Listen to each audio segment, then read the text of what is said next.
Hi, everybody. It's Chris Sargadoulis.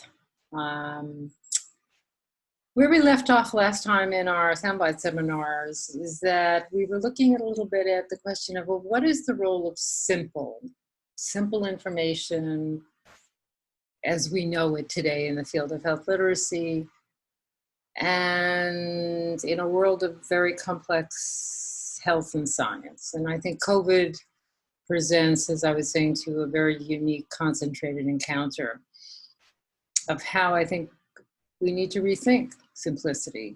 So I'm going to share a PowerPoint with you. And as usual, I love to hear your comments and suggestions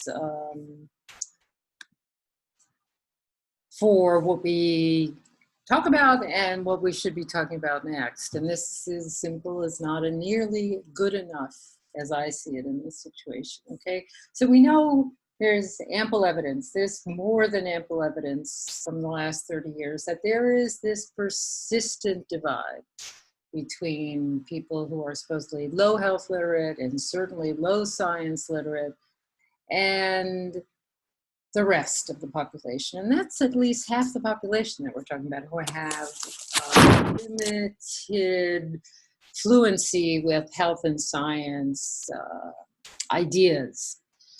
And what I'm going to contend is that if we persist almost exclusively with simplifying health information the way we have been, I'm going to move this over here, I think we're essentially driving even a deeper wedge into the whole picture. And so, I mean, and what I think about is, I mean, if you just look at, I don't know how to get this out of the way.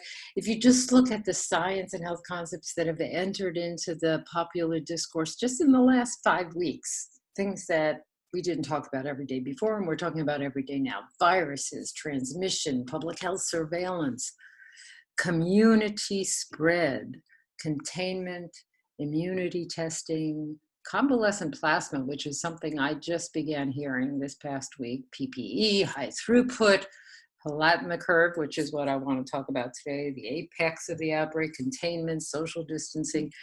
It's not just the words. I'm literally not talking about the words of the terms. I'm talking about their significance, what they point to.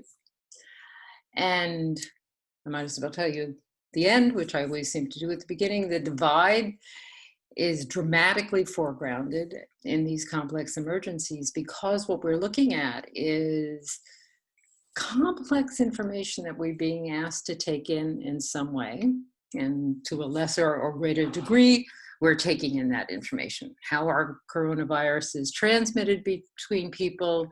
They're typically transmitted from person to person through exhalation of respiratory droplets and close contact. Those droplets can land on objects and surfaces, and others can then catch the virus from touching them, and that if they breathe in droplets from an infected person who coughs or exhales, they're also at risk. The CDC explanation, referring to it as a SARS-CoV-2 transmission of the coronavirus in general occurs much more commonly through respiratory droplets than through contact with contaminated surfaces. But the current evidence suggests that it may remain viable for hours to days on surfaces. Okay, so we get a lot. These are packed paragraphs. And I'm not talking about the grammar, and I'm not talking about the complex sentence structure. I'm just talking about the ideas that they assume we have some working knowledge of: respiratory, droplets, transmission. This, however, is the typical easy to read information. People with COVID-19 sometimes cough and sneeze. If someone's sick from COVID-19, coughs and sneezes, or sneezes near you, you could get sick too. If a sick person has touched something like a doorknob or a light switch, that thing may have COVID-19 on it now. If you touch that thing, then touch your face, you could get sick. For my way of seeing the world, and I I've been persistent about this for decades now. If we distill out all the basic science, never introducing concepts to people, we are perpetuating the divide. And that's how I see it. So for me, millions of people are at risk, not only because of the virus, but because of this gap in how we communicate with them. And there are the informed and the uninformed, and the people who are ready to act and those who don't understand. I mean, look at social distancing and the early and later responses to social distancing. Why do we need to do it? Which ultimately is the difference between healthy and safe and sick and dead people. As you know, the popular wisdom has been for almost 30 years, avoid complex health terms, often referred to as jargon, which really do not equate. Use simple everyday words and use simple sentences. And this predated the Plain Writing Act of 2010. And the assumption was use simple words and sentences, and somehow people will come and they will know how to act accordingly. And sure enough, at every state level, at the federal level, there are plain language guidelines. There are methods for rewriting material through readability formulas. You're very familiar with this. The hallmarks are controlled vocabulary and even lists of words that you should substitute. And there are always medical terms or scientific terms or terms related to evidence. Matter of fact, there was one plain language pledge out a few years ago where health professionals, health communicators literally pledged not to use a word. And it was popular. I mean, there were hundreds of pledges from many countries and many states. And one of the words that they all pledged not to use was hypertension. We're just striking that from our vocabulary. To me, it's a sentence. It's like a death sentence. It means that we do not respect or honor the public enough to even let them in on the game, let them in on what we're talking about. So what happens now?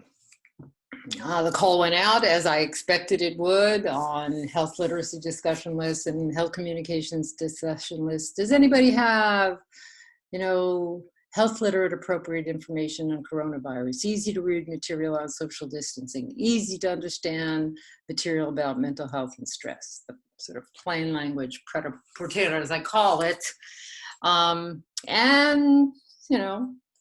What we got back, the perennial hygiene message, and I understand there's an important role a basic hygiene poster plays, but it was so reminiscent of the one we had with H1N1.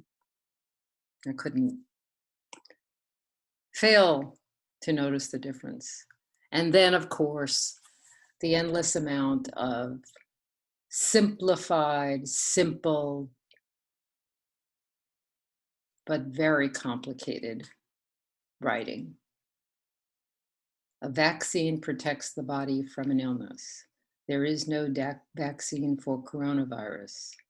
Antibiotics do not work for viruses. These disconnected statements, which I've often said is like reading the phone book.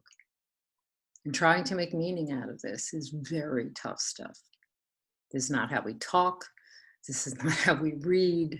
This isn't how we think. And unless we're going to have an interpreter, a plain language interpreter, in our ear constantly, explaining the world to us, it simply can't work. And yet it persists. So I want to look at another way of approaching living with complexity and embracing it. It's what I call the simplicity complex, as some of you might know, because I believe that we have distilled out all the foundational concepts in health and science that we need in order to think through and learn as we go through a situation like this pandemic. Because out on the street, nobody's talking just simple. Nobody. There might be glimmers of things that we understand and say, oh, that's very clear, but none of it's really simple. And so what I want to do is look at this one term. And actually, a number of you wrote me and said, hey, what are we doing with the term flattening the curve? Isn't that a good example of sort of how new terms enter the public discourse? And again, it's not the term as much as what the term signifies. And sure enough, we've heard a lot about flattening the curve. When I first heard it, I'm not a statistician or an epidemiologist, but I sort of said, okay, flattening the curve means less patients who are sick. And then if you listen to Anthony Fauci, early on, I think this is mid-March, March 10th, let's take a listen to his talking about it for one of the first times that I found. And we're going to work together. We're going to work together to see our way through this. I'm just going to move forward a second. So that's going to be up, and there'll be several more. And tomorrow, there'll be several more. So we realize that this is something, obviously, that we've been saying all along, that we're taking very seriously. Now the question is, what are we going to do about that? And there are a number of things that one can do in order to blunt it. If you look at the curves of outbreaks, they go big peaks and they come down. What we need to do is flatten that down. That would have less people infected. That would ultimately have less deaths. You do that by trying to interfere with the natural flow of the outbreak. So what we're saying today is that although we keep coming in and saying appropriately that as a nation, the risk is relatively low, there are parts of the country right now that are having community spread in which the risk there is clearly a bit more than that. And the places, Washington State, California, New York. Okay, we'll stop right there. This reminds me of the concept of community spread, which was also lost on many people, I found as I was interviewing them. So this idea of introducing, this hill, and less people sick, less people, less deaths.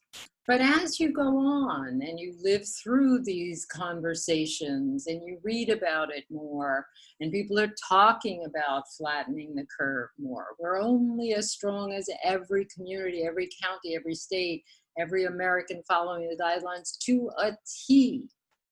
I can tell by the curve in the US that not every American is following it.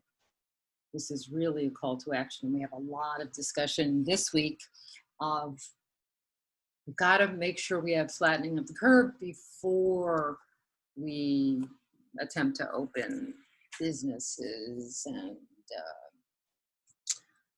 other venues for publics. And as I asked people about the flattening of the curve, I said, I wonder if I'm missing something here. And because people kept saying, oh, well, less people will be sick.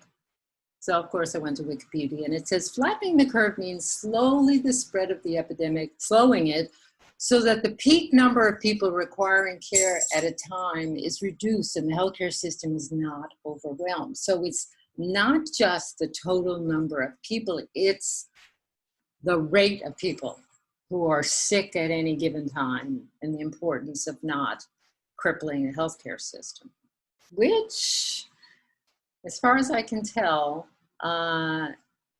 is not common knowledge to everybody. So what I want to introduce here is a very strong model of how we learn things, and particularly how we learn new terms, new concepts. For those of you who work in learning theory or reading theory, we talk about an exposure stage. Oh, there's a word out there, a term out there. And, you're not paying attention to it. It could have been before March 10th that Dr. Fauci used the term curve. I just wasn't attending to it, but it was out there. By the time I get to the stage of recognition, oh yeah, I've heard that term before. And he seems to go like this each time. So it has something to do with lowering things, and that seems to be good. You know, so I'm building my comprehension through repeated exposure and recognition. And I get to a level where I have a working idea. And as I hear this more, I refine my definition, even as I use it, that production level. I may not use it exactly right, but I'm using it. I'm in the game. I'm working with the concepts and the language of the larger culture. You know, important to keep in mind that I'm constantly redefining and growing more sophisticated, hopefully, in my understanding of, say, flattening of the curve. And what I found as I was thinking through this, I've been watching Governor Cuomo's, the governor of New York's press briefings every day. And I was curious about when the first time he talked about flattening of the curve, or at least that I, and attending to it, had noticed it. And I found that around March 26th, he had actually introduced the term, and I will leave you to check out the video. I've provided the link, but he says here, we don't know how effective you can be at closing things down and social distancing because we've never done it before. But they all said that is the chance to so-called flatten the curve. You actually got people to comply with all these measures, and we had never seen it before in this country, and we don't know if we can do it. So that is the big if in the equation. That remains the big if in the equation. You can flatten the curve. We are flattening the curve by what we are doing, and we are flattening the curve so far. We should all be concerned, especially New Yorkers. Well, we are flattening the curve. That is good news. It is good news. Now I can relax. No, you can't relax. The flattening of the curve last night happened because of what we did yesterday and the day before and the day before that. It's all a direct consequence of our actions. If we start acting the way we were acting before, you will see those numbers go up. I showed the projection models because we can't handle the worst case scenarios. We can't even handle the moderate case scenarios with all we have done. So it is essential that we keep that curve flattened. And then Cuomo each day has a press briefing in the morning, and each day he reintroduces the flattening of the curve. And here, he actually goes further in explaining why this flattening of the curve is so significant. He says, so you reduce the flow into the hospital. At the same time, you increase hospital capacity. What we are looking for is not a reduction in the number of cases. We are looking for a reduction in the rate of the increase in the number of cases. That's what comes first when you are starting to make progress. The rate of increase should reduce as opposed to the number. And he's actually using an example of a spigot, with water rushing out versus coming out much more slowly. And therefore, my understanding of flatten the curve is growing, which is normal. We learn, and we learn all of our lives. And he continues to do that in each and every conversation. So we are moving through exposure to recognition, to comprehension, to further comprehension. And then ultimately to production. So my point here is that if we continue to deny people access to the popular discourse, the expert discourse in some ways, the science, the terms and the concepts that we need to engage, we're really left with things like pseudoscience. We're more likely to take in only information that fits into our cognitive schemas. We're making decisions based on limited information. reinforcing ideas that and perceptions that are actually erroneous. Not a good place to be. Because the word on the street now, as I hear from my 91-year-old mother and her cohort, is it's flattening. When can we go back to Costco? And I'm not quite sure if they're seeing flattening as, oh, far less people are being sick, or far less people are, and the rate of which they're getting sick and entering the hospital system is slower, but they take it as a good sign. So, leads me to think about terms like herd immunity and what the public must be doing with that. And that is a very complex public health epidemiological concept. So I'd love to hear your ideas about how we might introduce that using models of exposure, recognition, comprehension, and production. And remember, those things can happen very quickly or they can take a lot of time. But I think as we craft messages and craft materials, that's our charge. Certainly not to strike out and avoid all of the rich language that conveys the meaning, the why behind things we're asking people to do. So thank you again. I look forward to hearing from you, and stay safe.